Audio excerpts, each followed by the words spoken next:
Hello to all the viewers of OutOfThisBinary, it's Timmie here on a Friday afternoon, and as you know, the video topic for this week is gender euphoria. So obviously gender euphoria is the opposite of gender dysphoria, and to better show this contrast, I thought I would pull up kind of like the definitions I have behind gender dysphoria and compare it to the definitions that I've constructed for gender euphoria. So, as we all know, dysphoria can refer to emotional, mental, or cognitive dissonance. So, gender dysphoria is like dissonance towards gender assigned at birth. And then there's the physical and body aspect to gender dysphoria, where it's dissonance towards body parts and physical features, not promoting one's gender identity. And then social dysphoria is like dissonance when someone isn't treating you as the gender you want to be perceived as, either through like the clothes you're wearing, the way you're expressing yourself, pronouns, or even how you're fitting into gender roles. So gender euphoria, I consider that to be like extreme happiness, ecstasy, and elation. So gender euphoria, it's like these kinds of feelings towards your true gender and how it's either being perceived for yourself internally or how everyone else is seeing it. And you can also narrow it down to like physical and body euphoria and social euphoria, where you're having these feelings towards the body parts and physical features that are promoting your gender identity. And then on the social level, feelings when someone is treating you as the gender you want to be perceived as, either through letting you wear the clothes that you want to wear without policing it or using the proper pronouns, or just feeling like you're fitting into a gender role that's comfortable. So, gender euphoria is kind of a complicated topic for me to be talking about. And I think gender euphoria is something that should be talked about more because my problem with being closeted as trans and non binary and before I was out as that is not just that I was actually suffering from dysphoria, but I felt like I was irreverently and fluidly bouncing back between dysphoria and euphoria. Like, I always felt like my feelings were really out of control. With my gender dysphoria and euphoria bouncing around all the time, I kept bouncing back between like crippling lack of confidence and being like really socially withdrawn from people, through the complete opposite, being like super confident and like ready to go with myself and just being like almost socially irreverent. Um, like I was having problems with like both dysphoria and euphoria and not realizing like my lack of control over that. And so actually like my first steps to become like coming out as trans and non-binary was actually trying to lessen the extremities between like both of those feelings. Usually when I hear people talk about feelings of euphoria, I hear people usually start with, oh, you know, when people are getting my pronouns right, or I'm just being able to wear the clothes that I want to wear.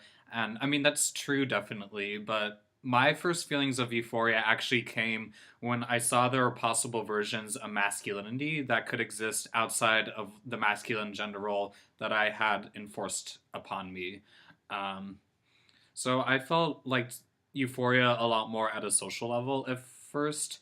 Um, and how do I put this? Like, as you probably all know, I grew up in a pretty religious and conservative household, and like me having to live in their idea of a masculine gender role, there were extreme social, psychological, financial, religious, and political repercussions that were completely structured around me if I dared to like step outside of that masculine gender role into something else. Like I was very sheltered growing up, and I was sheltered to the extent that I believed that was like the only way to exist as a man, and that made me of course like really miserable and dysphoric. um and like a lot of my dysphoria like at that point in time came from so many feelings, like I felt like such a rarity for being sexually attracted to men basically. And but I started feeling euphoric once I was able to see that there were other versions of masculinity that were out there, and that it was possible to live that way. Like it was possible to live like like as a gay person, and these feelings of euphoria started coming up once I saw that there's more gay visibility in areas like Seattle and Tacoma, and I felt like there was less queer phobic people that were a lot more accepting in general of LGBTQ. Um, And yeah, so basically, I was feeling euphoria, like, first and foremost, even before I came out as trans and non binary, once I started to see that there were people that were more accepting of me for my sexuality and just my desire to live outside certain gender roles and to also be pursuing a career that's not a typically like masculine one, I guess. It's complicated though because after I was experiencing that euphoria just by the simple fact of like seeing other ways that you can live into masculine gender roles, I felt like my euphoria towards masculinity started to lessen once I started seeing pretty like valid social differences between me and men, and just how I was like utterly failing with living up to any kind of masculinity in general. And I mean, part of this has to do a little bit with like learning development and coming to a realization that I might be neurodivergent, and I was neglected from getting proper diagnosis surrounding that. But another thing with just noticing differences was just that noticing there were certain like social norms and expectations of gay men that made me very uncomfortable. And I guess the first and foremost one was just like some gay men being like very hypersexualized or like sex obsessive, and kind of like treating other gay men in sexually objective manners. I've come across gay men like that, and it used to make me like very uncomfortable. Um, and yeah, these feelings started to lessen, I guess, once I saw that I really had a desire to just wear different clothes and have different mannerisms and have different pronouns.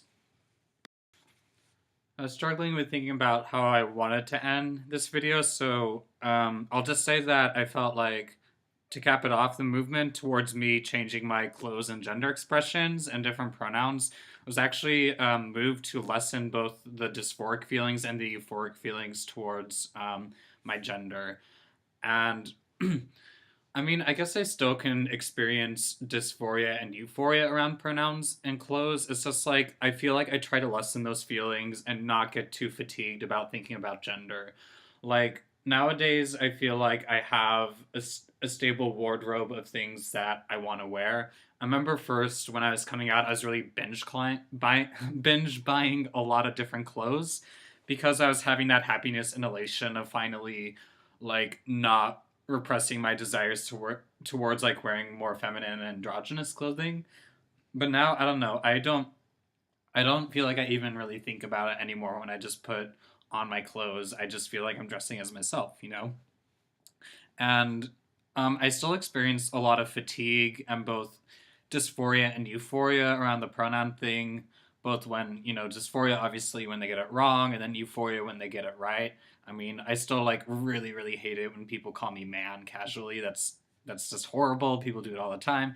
But I feel like more like and by the opposite, like when people were like getting my pronouns they them theirs right, like at first I kept having this euphoric feeling of like, oh my gosh, everything about me is being acknowledged ever when they would get the pronouns right. But now I feel like I try to like have like a mental distance from it and kind of just feel like I want to lessen the feelings of just like kind of like simple feelings of negation if I'm misgendered, and almost a feeling of like I'm not actually being talked to, even if I'm having to like face someone in conversation. And then I, with euphoria, I kind of just try to lessen it to a feeling of like, oh, I feel like I'm being talked to. I feel like I'm being acknowledged when they get the pronouns right. That's all I have to say on this subject. I feel like this video went all over the place. I hope it's not too confusing. Um, but that's why I feel like euphoria needs to be just as acknowledged as dysphoria, because once you put the two together, I feel like that's what can really make trans experience are your feelings of both the euphoria and dysphoria towards gender constructs. So I feel like both should be tried to should be talked about, um, because it's a pretty complex topic. And yep, those are all my thoughts on it.